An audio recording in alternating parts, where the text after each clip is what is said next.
What's up, everybody? It's your favorite little bot of irony's favorite nerd, and today we are looking at the buzzworthy Bumblebee from Transformers War for Cybertron Origin Bumblebee. Okay. This is sent to me from Pool 5555. So he picked up something for me that I actually did want, and then included this in the package. Now, this is a little bit of like an inside joke funny thing, because this Bumblebee obviously has the Cybertronian mode, the same Cybertronian mode that was utilized by Moss Toy Skiff, who I did the box art for, and it's kind of become a joke with Robert. So there's a lot of layers to this onion, and there's a lot of accessories with this figure. Let's start by looking at them. So he comes with a backpack, no paint, but a lot of sculpt work on it. There's actually a lot of sculpt work on him as well, and hollow on the inside, but it'll sit up against the back, so it shouldn't make that much of a difference. We have a peg here. We have the female there, connected. That will also work in alt mode if you wanted to plug it in up top. He also comes with a pistol. Got some hollow bits in there. It's not terrible though, because there's some sculpt work inside it, which does look okay. And otherwise just black plastic. You can plug it anywhere that has a 5mm port, be it on his shoulder, on his calf, or of course he can hold it. And then the gun you could also put up top. You can also put it on the side. You could probably even put it in his hands underneath, kind of whatever floats your boat. And then he comes with 4 orange translucent energy bars, like, you know, that they were taking in the first episode or whatever from G1. Nothing really special to report, just orange translucent. I wish that they were done a bit differently, I'll be honest with you. Like, he can't really hold them because they're just one piece of plastic, and the bit here is too big for his hands. And it would have been just a no-brainer, in my opinion, to also make them be able to plug into the backpack so they could, like, look like the backpack was blasting off. Just kind of, you know, a cool idea and a cool kind of novelty thing of, like, that thing from that episode, but just, you know, could have had a little bit more interactive ability to it.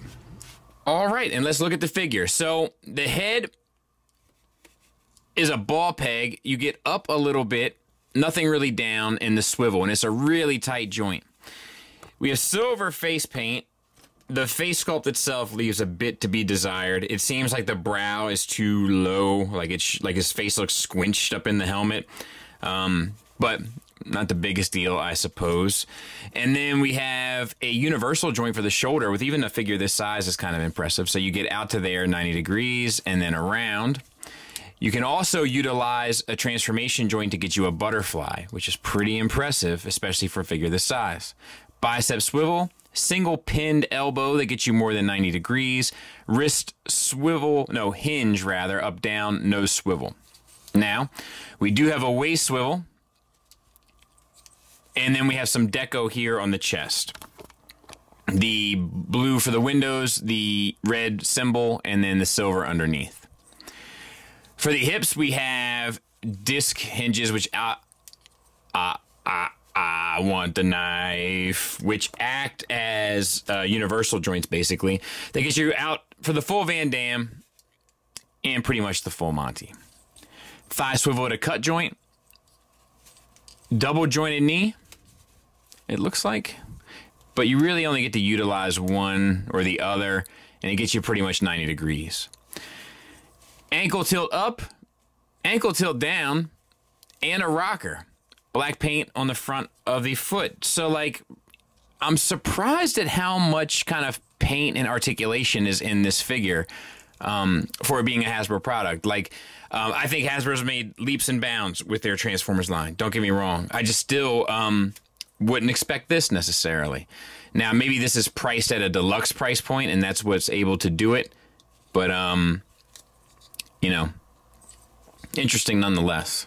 From the back, not their best, and they just, this company, or the official license holders of Transformers, just can't get Bumblebee's feet to look good. But other than that, I think it's a pretty solid little fella. I'm not sure what really makes sense here, size comparison wise, but there he is with a Combiner Wars Legends class figure. Hopefully that gives you some sort of point of reference. And also size comparison wise, there he will stay next to Skiff to honor the joke forever. All right, let's get him transformed. So the first thing you do, tuck his hands into his open forearms, which are a little bit of an unsightly bit of business there. There he is from the back. I'm not sure if I showed that, by the way. While we're here, take the backpack, open that up, flip this piece out. This piece doesn't sit quite nicely. Like, it should kind of clip into place there. You kind of have to force it. You'll hear it. And then just sort of get that up and out of the way. The chest piece lifts forward. This whole piece comes up, and then the chest piece lifts back or flips back onto itself. And spin the waist 180. And then flip the arms to the inside using that butterfly joint that we were talking about. And then utilizing the bicep swivel, you want to find the male tab and the female. And also that peg will kind of sit nice and tight up against his inside of his body. And make sure we got this sorted right. There we go. And as we flip this in, those will peg together nicely. Then for the feet, expand the ankles and sort of straighten them out. Actually, I'm not sure. Use this as your guide. This piece here, if you flip that around and flip this up top, then you'll see where that has to connect. And once you have that sorted, you're good to go. And then flip that one piece out so that it sits nice and flush. Then at the bicep, that's not a bicep if you're not an idiot. If you're an idiot, then it's a bicep like I just called it. But at your thigh swivel, if you sort it towards the interior and then rotate it around and tab that kind of underneath, and this obviously kind of sits up in there. We'll kind of tighten that up towards the end. So same on this side. Expand the ankle, expand this, flip this over. Hope it doesn't fall to pieces on you. That's a nice thing about Hasbro stuff. It's harder to break. At least for me. All right. Tab that into the foot. And then sort that out. Rotate. And flip towards the inside. And as you do, you kind of want to start connecting that. Get that in relatively the right place. And this is going to take some cleaning up, obviously. And then take your windshield bit, rock that back, and sort of tighten all these connections up. And you got your finished little spaceship. I'll clean it up. We'll take a look at it. And there it is. And I mean, I think it's relatively successful. This yellow piece here is all painted, and as a result, some of the yellows don't really match up quite right. Like that yellow doesn't really match that yellow, and on, but it doesn't look awful. You know, I wonder if you could even spin the head around and hide that. You know, I think it's a decent little job of doing what it's trying to do. The Autobot symbol looks good. The little grill piece looks good. The transformation's kind of fun. You know, especially the leg bits, and you know, it works, I think. I don't think there's anything about it that doesn't work necessarily, and there it is with Tiger Tracks.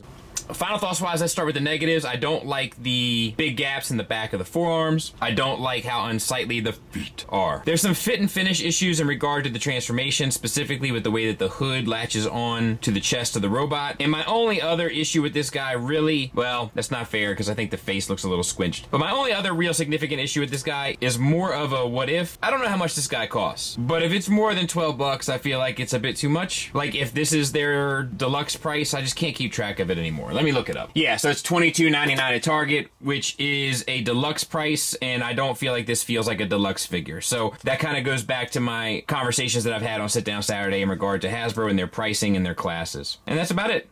Positives-wise, I really like the transformation. I think it's fun and intuitive and enjoyable, in spite of the fit and finish issues. There's a good bit of paint accents. I like that they're using a lot of pins. There is a lot of sculpt work here, etc., etc. So, you know how I feel about price. Ultimately, if you want it bad enough, it doesn't really matter what the price is, you'll be happy. And as a result, I would say that that's probably the case with this. I mean, it even has a butterfly joint. So there's an awful lot of thought put into this, no doubt, and it does continue their upswing. I'm just not sure how I feel about their pricing. What something is worth is honestly relatively subjective at the end of the day, because things have personal worth to personal people, my personal friends. With that being said, shout out to Pool5555, clever, clever, clever. And to the rest of you, thanks for listening, thanks for watching. Until next time, take care.